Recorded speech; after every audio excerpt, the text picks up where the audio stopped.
the other things I saw that I really liked was just kind of your seating arrangements and how you really want class discussion, group discussions, more student-led work. I think that's something that you really like. I think even more so in your college level courses, you kind of expect that out of your kids. Just give me some of your thoughts about why you do what you do in the area of trying to get kids to really lead discussions and things. Yeah, I think it's important, and some days we do. Obviously, with the bigger class, it's not possible, but with some classes we can even get in circles and do it like the Socratic method that way. But I think when instruction is just it's not teacher led. Teacher led would be teacher dominated. It just needs to be teacher supported. We want it to be student led, student dominated. So I think it takes a little bit of time. The first couple of weeks, it's just listening is the main thing. Letting them feel comfortable talking, because the first introduction, you try to hit them with a joke and make them laugh and put them at ease, but it can take a little while. You have to do that for a while. But I think that the best ideas that they're going to get are going to come, if not from within, then from a classmate. Like the best idea for a paper topic might be the kid next to them discarded idea, but it really hits and something they can do. I think they've spent enough time in education being told what they had to do, and then they've put whatever the minimum effort is to accomplishing it, that there's no worth in that outside these walls. I would argue there's not much worth within them if they're not thinking independently. So giving student voice, giving them choice actually on a lot of things helps. And sometimes, you gotta buckle it down and you gotta focus in and you gotta become a little bit more dictatorial in it. But for the most part, I want all the kids to be valued. So even how they're sitting and how they're spread, it's constantly trying to make eye contact, trying to scan the room, always looking for things. Even if a kid looks like they want to ask a question, asking them to ask the question goes a long way. Yeah, I think that empowerment really can get them to buy into what your material is anyway. And that kind of leads to really the next part in this standard. You kind of touched on it, so we won't spend a whole lot of time on it, but just you're greeting kids out in the hallway. You're one of the teachers that's always in the hallway. You do have jokes with them. You have fun with them. You teach relevant topics with them. It just seems that that's a very, very important thing for you and benefits you. I don't know if there's any more you want to add to that of that importance. Or. Yeah, I don't know. We don't know what that kid escaped that morning, so it's always good just to, I'm a mandatory reporter by profession, and I would hate for a situation where a student thought some stranger is making that phone call to another stranger about something that happened, from somebody I know. I don't like the idea of that, so I try, and a lot of the kids in the A wing in my hallway, I don't have, because I won't have until they're seniors, and some I'll never have, but at least want to say hi, good morning, and then if I'm asking kids to write essays, personal narratives, the least I can do is tell them hello, comment on their clothing or their hairdo, tell them what I did that weekend. It's just a little bit that I feel like has gone a long way, and I'm never gonna test it by not talking to them and seeing how it goes. So that's just how it's gonna be. Yeah, those relationships are great. And then the other standard, I think, was talking about the standard 2, or demonstrates competence in your content knowledge. This is something that was very, very evident. We can talk about every different area here, but kind of one thing that I want to go further in on this, obviously your content area, obviously you have knowledge about this, but why, and when you look at the bigger picture of this class and this course, would a lesson like this be so important for the kids? It's important. It's important for these kids. I really feel like it's important for everyone. It's important for their family too. I think everybody kind of needs to understand that there's so much access to information at the click of a button, where despite whatever digital guardians can be put on your devices. There's a way Yeah. around it. Like, just because you read something doesn't make it so.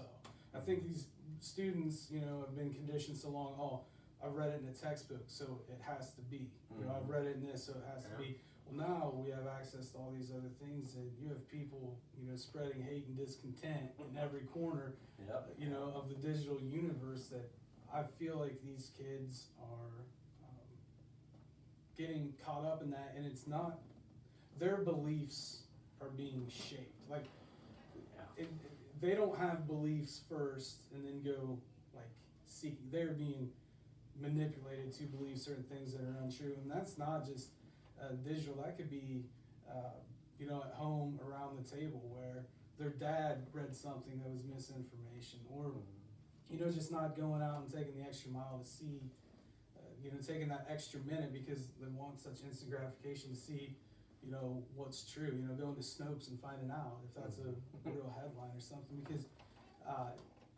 everything is so polarized and everything is so pushed towards clickbait, you know, getting the people in, that truth becomes a secondary thing. And if our baseline for communication can't be rooted in truth, then we have no hope, because if you can't differentiate between what's true and what's untrue and what's real and what's unreal, then we have no baseline to find any common ground. So I think more like in this class, yeah, it's important because when we write, we want to communicate clearly, concisely, but also truthfully. We want to be taken seriously. And if they are, you know, navigating a world where that's not as reliable or solid as it's been in the past, you know, I want them to at least be able to tell the difference. And more so than that is as they kind of go out into the world and they have a voice that they use, you know, they use it responsibly. Yeah, that's great. I was thinking more of your last part, but you're absolutely right with, man, every kid probably needs to know this stuff because it's everywhere. And like when we were in school, you mentioned it, we had encyclopedias, we had dictionaries. Yeah. That stuff was there. It was written, it was fact checked, it was true. That's all the knowledge we had and what our teachers said. Now, just look at your phone and hopefully it's the right stuff, and most of the time it's not. And so, yeah, I think it goes deeper than just your lesson in your class. I think that's very relevant for everybody. I like that answer.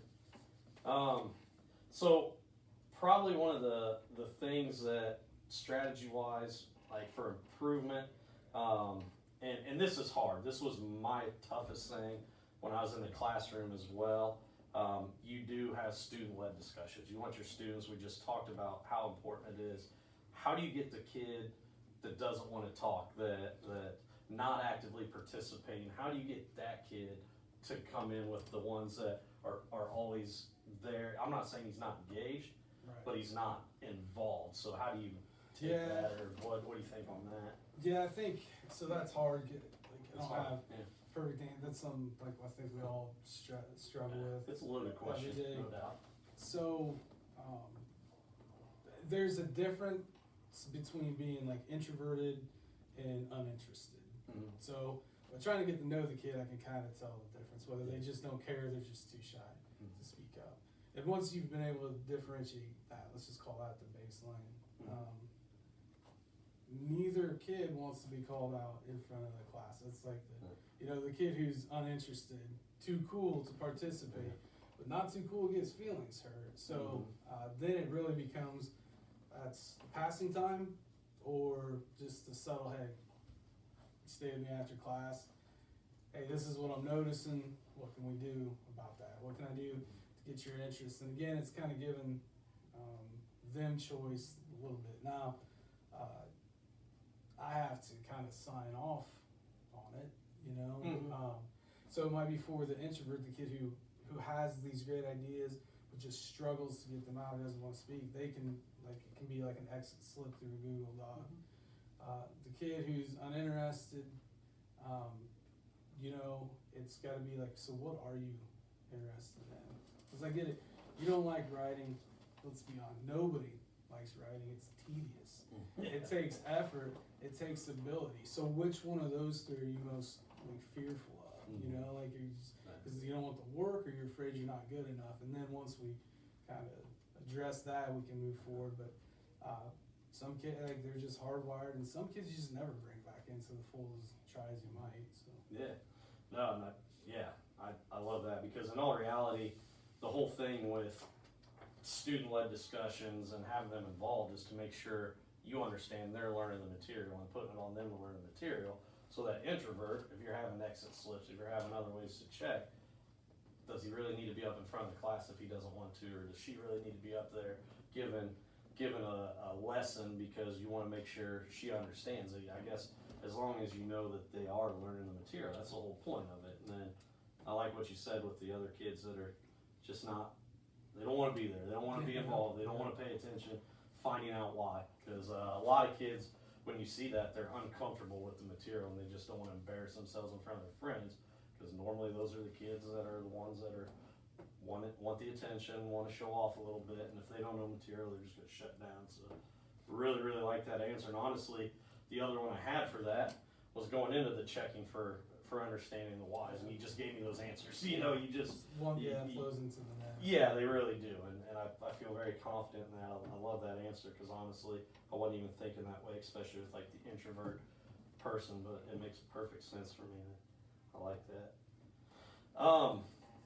And then really, you know, like going forward, what were some like maybe additional things that I wouldn't have seen in that lesson, or some artifacts that I came into the lesson, but I think you mentioned before that you touched on some of this subject in a previous lesson. What are some different things maybe about this lesson that I might not have seen or known that you liked about it? Yeah, the same thing. I try to tap into like prior knowledge. So I'll just ask a question about their experience, about something they've, you know, recalled that, you know, they thought certainly was true and it was being spread around, but it, you know, was untrue. It could be a rumor, innuendo, whatever that would be. And then we were able to do a little bit of background reading. So one, we read a New York Times article, which is about misinformation, kind of showing that. And then we were also able to use like the online, so we did this kind of prior, like gave them instruments. So like Snopes would say, okay, this is, you know, you can use Snopes to find out, is this real or is this fake? You know, it's real or fake, because, you know, real fake news is this whole thing. So just trying to get them familiar with the fact that not everything is true, and here's the ways that we can kind of look into what's true and, you know, what's substantial. So they at least had a knowledge. And then of course the other thing is just like, because this ties into the language part, like we were talking about with standards. It's like, you know, just saying,